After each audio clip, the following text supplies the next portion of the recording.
자, 비유형적 인과관계와 관련해서 장파열 수술 지연 사건에 대해서 살펴보도록 하겠습니다.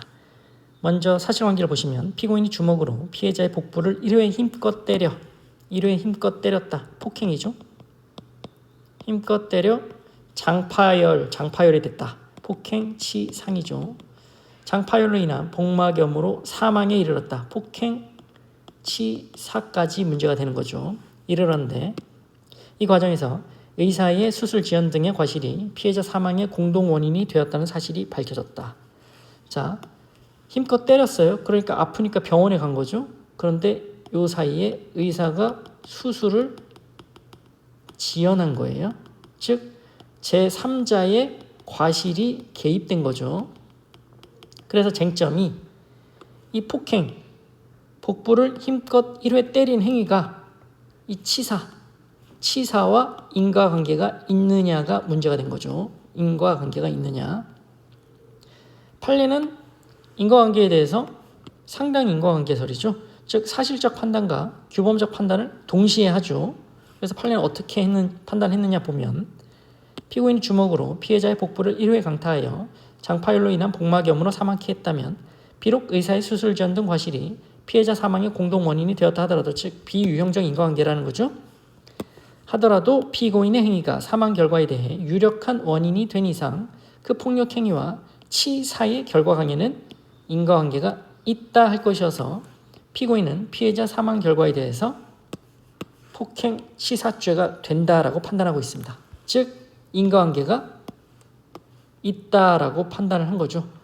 상당 인과관계설.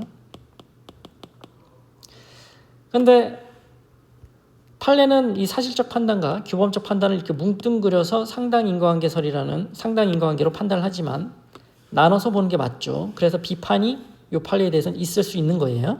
즉 인과관계라는 사실적 판단에 대해서는 합법칙적 조건설에 따라서 규범적 판단에 대해서는 즉 정당한 처벌이냐 그 결과를 행위자에게 객관적으로 기속시킬 수 있느냐 이 관점에서는 객관적 기속 이론에 대해서 해야 된다는 거죠. 그래서 그렇게 판단을 해보면 일단 때려서 병원에 가서 사망했다. 사실적 판단, 즉 인과관계에 대해서는 인정되죠. 다만 제3자의 그것도 전문직이죠. 의사의 과실이 개입돼서 피해자 사망의 결과에 났다. 그럼 이 치사의 결과를 그 복부를 1회 때린 그 피고인에게 객관적으로 기속시킬 수 있느냐 이건 따져봐야 된다는 거죠. 그래서 객관적 귀속 이론을 따져보면 자 의사가 수술을 지연한 거죠. 그 위험 창출, 증대되거나 실현된 것은 피고인이 지배할 수 있는 게 아니었어요.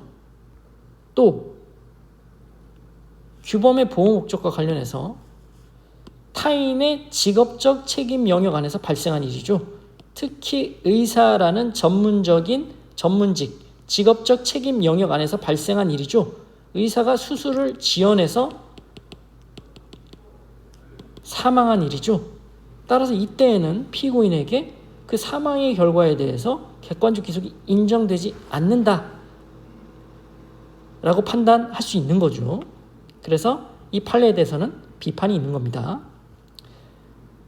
판례는 상당 인과관계설에 의해서 인과관계를 인정했습니다. 일단 그 판례의 결론도 중요하긴 하죠. 판례는 폭행치사 인정했습니다. 하지만 인과관계에 대해서는 합법칙적 조건설에 따르고 또 규범적 판단에 대해서는 객관적 기속 이론에 따른다면 인과관계는 인정되지만 규범의 보호 목적, 즉 타인의 직업적 책임 영역 안에서 일어난 일이기 때문에 객관적 기속은 인정될 수 없다.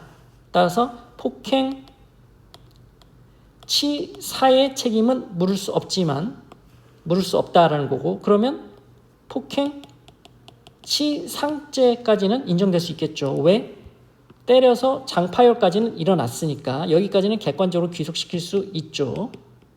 따라서 피고인에게는 폭행 치상죄의 책임을 묻는 게 더 타당했다라는 비판이 이 판례에 대해서는 있을 수 있는 거죠. 자, 이 판례의 결론과 이 비판의 내용에 대해서 정리를 해두시기 바랍니다. 마치겠습니다.